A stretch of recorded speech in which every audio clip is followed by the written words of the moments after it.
Friends, it is so easy to be inspired by this movement. I'm thinking greening the Bronx, this local wheat project, this last story we heard, it's what I love. I have to admit, there's times when I also get overwhelmed. The other night I was late at my computer and I just got stuck on all these stories talking about land grabs in Africa. Has anyone been following this, about how corporations and whole nations are buying up hundreds of thousands of acres, displacing people in some of the poorest countries? So I gotta say, I got in a little bit of a funk. I was a little bit down. Has anyone else had one of those nights before? Yeah, they suck. But just thinking, like, how are we gonna get from here to there? It's like we take 2 steps forward and then get knocked back 5. Luckily, I get to work with some truly inspiring young people through the Real Food Challenge. And so the next day I called up one of our student leaders, and I got to talking with her, and pretty soon I realized that she was in a funk too.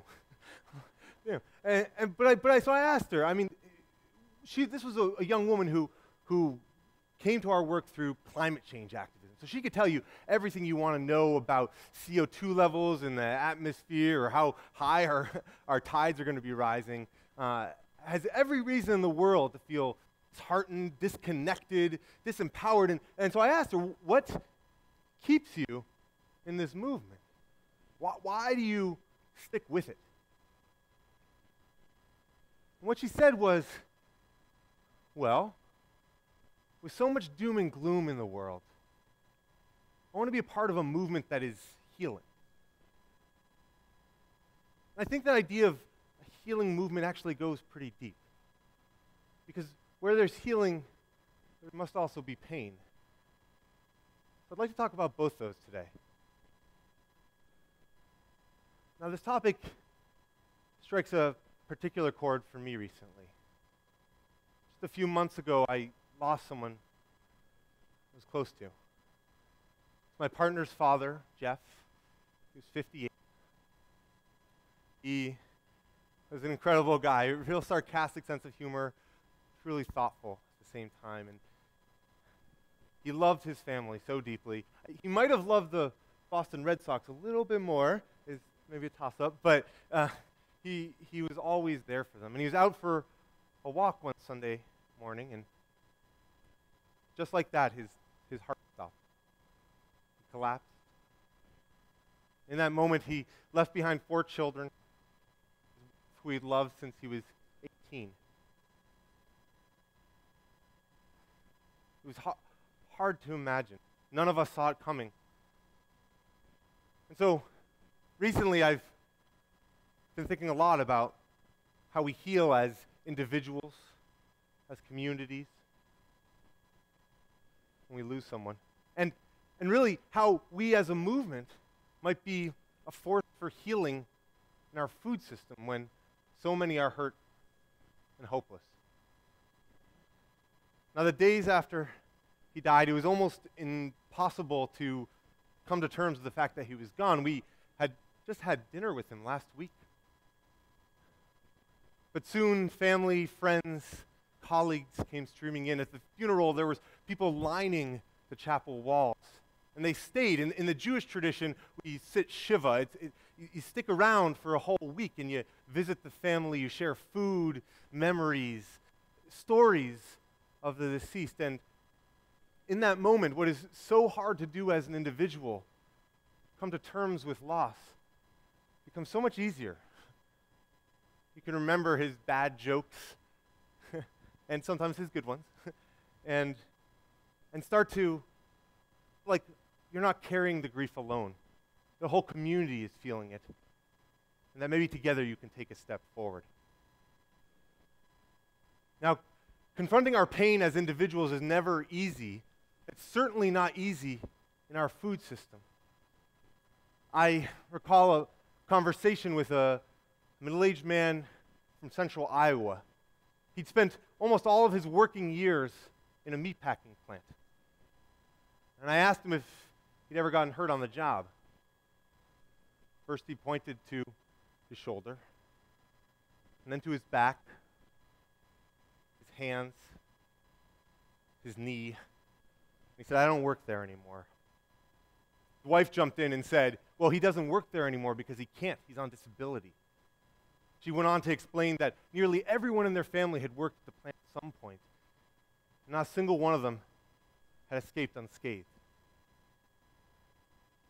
Things started to change for this couple, though, when they started to share this story, first with local university students and then with the instructors at the community college, all of whom weren't afraid to come and sit with this man and woman and hear about their pain, to hold that tension and allow it to motivate them to take action. What came of that was a beautiful idea, a program where plant workers could have a way out, to partner with a community college and go through a sustainable agriculture training program, gaining access at the end to land where they could start their own farm businesses.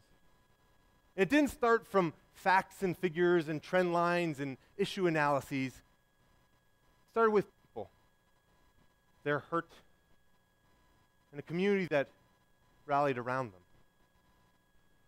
Now, if we use this as a model for our food movement, I think we will go very far.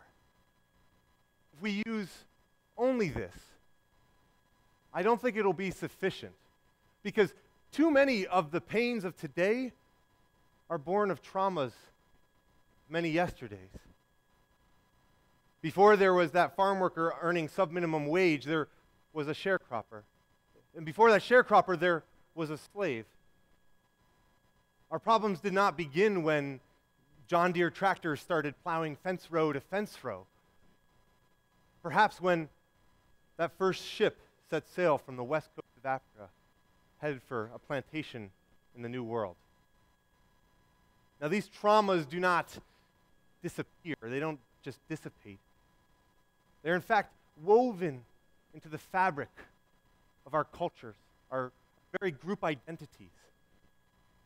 The trauma and the struggle for reconciliation, whether it's the African whose labor was robbed of them, or the Native American whose land was lost, or so many of us who as immigrants have lost access to our food cultures.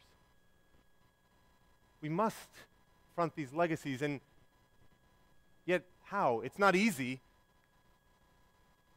And here I'm brought to my own tradition, because as a Jewish person, I'm commanded every year to celebrate the Pesach, Passover, where we retell the story of our enslavement in Egypt, our emancipation, our quest for a promised land. We are commanded, and it is written, that we must retell this story as if we ourselves were enslaved in Egypt.